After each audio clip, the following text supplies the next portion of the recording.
వేరుశనగ నూనె గింజల పంటల్లో అధిక విస్తీర్ణంలో సాగయ్యే పంట. వర్షాధారంగా ఖరీఫ్లోనూ నీటిపారుదల కింద రబీ వేసవి పంటలుగా అధిక విస్తీర్ణంలో సాగు చేస్తుంటారు. అలా ఖరీఫ్లో విత్తిన వేరుశనగ పైరు ప్రస్తుతం పలు దశల్లో ఉంది. ప్రస్తుతం పంటకు పొగాకు లద్దె పురుగు, రసం పీల్చే పురుగులు, ఆకుముడత, టిక్కా ఆకుమచ్చ తెగుళ్లు నష్టం కలిగిస్తున్నాయి. వీటన్నిటినీ సకాలంలో గుర్తించి నివారణ చర్యలు చేపట్టినట్లయితే ఆశించిన దిగుబడులు పొందవచ్చంటూ ఖరీఫ్ వేరుశనగలో చీడపీడల నివారణకు చేపట్టాల్సిన సమగ్ర సస్యరక్షణ చర్యల గురించి వివరిస్తున్నారు ఆచార్య ఎన్జీ రంగా వ్యవసాయ విశ్వవిద్యాలయం, శ్రీకాకుళం జిల్లా నైరా వ్యవసాయ కళాశాల విస్తరణ విభాగం అధ్యాపకులు డాక్టర్ డి చిన్నమనాయుడు. ఖరీఫ్ పంట కాలంలో వచ్చేటువంటి ఈ చీడపీడలు కనుక చూస్తే ఎక్కడైతే బెట్ట పరిస్థితులు వస్తాయో అలాంటి సమయంలో మనకి ఎక్కువగా ఈ తామర పురుగులు, పేనుబంక, పచ్చదోమ ఇవి ఎక్కువగా ఆశించి ఇవి మొక్క ఆకు వెనక భాగంలో ఉండి రసాన్ని పీల్చేయడం వల్ల మొక్కలు గిడసబారిపోతాయి. మొదటి 30 రోజుల్లోనే మనకి రసం పీల్చే పురుగులు ఉంటాయి. దీనికోసం 50 మిల్లీలీటర్ల వేప కషాయం తయారు చేసుకుని దాన్ని 1 లీటర్ నీటికి కలిపి పిచికారీ చేసుకోవచ్చు. వేప నూనెలు 5 మిల్లీలీటర్లు 1 లీటర్ నీటికి చొప్పున కలిపి మనం పిచికారీ చేసుకుంటే తొలి దశలో ఈ రసం పీల్చి పురుగులు అన్నీ కూడా చాలా వరకు నివారించబడతాయి. అదేవిధంగా ఎకరానికి 10 పసుపట్టలు, ఒక 10 నీలమట్టలు, జిగురట్టలను కూడా ఏర్పాటు చేసుకుని కొంతవరకు రసం పీల్చే పురుగులు నివారించుకోవచ్చు. ఉధృతి ఎక్కువగా ఉంటే ఈ ఫిప్రోనిల్ అయితే కనుక 2 మిల్లీలీటర్లు 1 లీటర్ నీటికి చొప్పున కలిపితే తామర పురుగులు చాలా వరకు నివారించబడతాయి. పేనుబంక ఉధృతి కనుక ఎక్కువ ఉంటే డైమిథేట్ రోగార్ అంటాము, ఆ మందు 2 మిల్లీలీటర్లు 1 లీటర్ నీటికి చొప్పున కలిపి పిచికారీ చేసుకుంటే పేనుబంక నివారించబడుతుంది. ఒకవేళ 3 కూడా ఉంటే తామర పురుగులు, పచ్చదోమ, పేనుబంక కూడా ఉంటే ఇమిడాక్లోప్రిడ్ అనేటువంటి అంతర్వాహిక క్రిమిసంహారక మందుని మనం 0.3 మిల్లీలీటర్లు 1 లీటర్ నీటికి చొప్పున కనుక పిచికారీ చేస్తే మనకి రసం పీల్చే పురుగులు చాలా వరకు నివారించబడతాయి.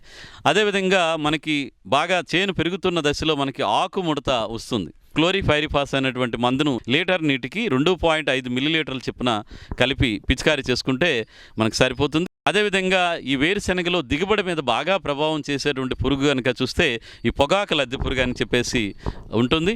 ఈ పొగాకు లద్దె పురుగు ఆశిస్తే ఆకులన్నీ కూడా జల్లెడుగా మారిపోతాయి. ఇది పగటిపూట ఉష్ణోగ్రతలు ఉండేటప్పుడు మొక్క అడుగు భాగంలో ఉండే చెత్తలో కానీ లేదా మట్టి పెళ్ళల్లో దాక్కుని ఉంటుంది. సాయంత్రం పూట, రాత్రిపూట పంట మీదకి వచ్చి నష్టం కలుగజేస్తుంది. కాబట్టి రైతు సోదరులు ఈ పొగాకు లద్దె పురుగు నివారించడానికి సమగ్ర యాజమాన్య పద్ధతుల్ని ఆచరించాల్సి ఉంటుంది. ముందుగా ఎకరానికి ఒక 4 లింగాకర్షక బుట్టలు పెట్టి అందులో పడిన పురుగులను బట్టి ఉధృతి అంచనా వేసి మనం నివారణ చర్యలు చేపట్టచ్చు. పంట కన్నా ఒక 6 అడుగు ఎత్తులో పక్షి స్థావరాలను ఒక 10-15 ప్లేసుల్లో కనుక మనం ఏర్పాటు చేస్తే అక్కడ పక్షులు వాలి ఆ పురుగుల్ని తినడానికి ఆస్కారం ఉంటుంది. అదేవిధంగా రైతులకి ఈ ఉధృతి తగ్గడానికి ఏంటంటే వేప కషాయం కానీ వేప నూనెని కానీ ముందు దశలో పిచికారీ చేసుకోవాలి. ఒకవేళ ఉధృతి ఎక్కువగా ఉంటే అప్పుడు మాత్రమే రసాయన మందుల మీదకి వెళ్ళాలి. థయోడికార్బ్ అయితే కనుక ఎకరానికి 150 నుంచి 200 గ్రాములు 1 లీటర్ నీటికి కలిపి పిచికారీ చేసుకోవడం. లేదంటే నొవాల్యూర్ అనేటువంటి మందు ఉంటుంది, అది మనం 1 మిల్లీలీటరు 1 లీటర్ నీటికి చొప్పున కలిపి పిచికారీ చేసుకుంటే ఈ పొగాకు లద్దె పురుగు చాలా బాగా కంట్రోల్ అవుతుంది. పెద్ద గొంగల పురుగులు కనుక మనం గమనిస్తే అప్పుడు ఈ పురుగు మందుల ప్రభావం అంతగా పనిచేయదు. కాబట్టి అప్పుడు మనం విషపు ఎరను తయారు చేసుకొని ఈ పొగాకు లద్దె పురుగుని నివారించుకోవాలి. దీనికి ఏంటంటే ఒక 5 కిలోల వరకు మెత్తన తవుడు, ఒక 1/2 కిలో మెత్తని బెల్లం, అదేవిధంగా ఒక 1/2 లీటర్ క్లోరిఫైరిఫాస్. ముందు మన బెల్లాన్ని తవుడిని ఒక రోజు ముందుగానే కలిపి పెట్టిస్తే ఈ బెల్లం వల్ల పులి పెట్టిన వాసన వస్తుంది.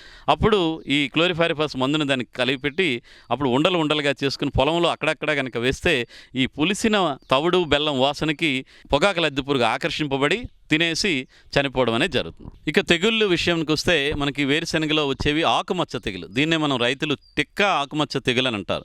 ఇది పై ఆకుల్లో వచ్చేది బూడిద గోధుమ రంగు పెద్ద మచ్చలు కనిపిస్తాయి. కింద ఆకుల్లో వచ్చేది కూడా టిక్కా ఆకుమచ్చ ముదురు జేగురు రంగులో కనిపించి చిన్న మచ్చలు కనిపిస్తాయి. మరి దీని నివారణకి ఏంటంటే ఈ కార్బండిజం, మ్యాంకోజెబ్ కలిసినటువంటి మందులు లీటర్ నీటికి 2 గ్రాములు పిచికారీ చేసుకుంటే మనకు టిక్కా ఆకుమచ్చ తెగులు సమర్థవంతంగా నివారించబడుతుంది.